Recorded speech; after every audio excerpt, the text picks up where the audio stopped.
This is a video on how to set the PRIMO temperature controllers. The PRIMO 75 soap melter and the PRIMO 350 wax melter. Those sizes and up all utilize a TC4 controller. Simply turn it on.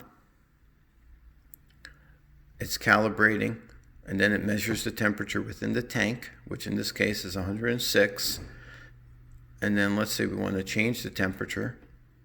It's currently set for 185. We can drop it down to, let's say, 175. And now it sets, and now it's going to be set for that temperature. The out means that the relay is sending heat to the unit until it reaches that temperature. Let's say we want to raise the temperature to 190. You just hit that up arrow, and that's all you need to do. If you need to do a dramatic temperature change, let's say we need to set this to 125. You press it at the temperature and you just hold it down. And it scrolls very quickly to whatever temperature. Wow, 10 degrees. That's way too much, too little. So we'll get it back up there to, like, let's say 175.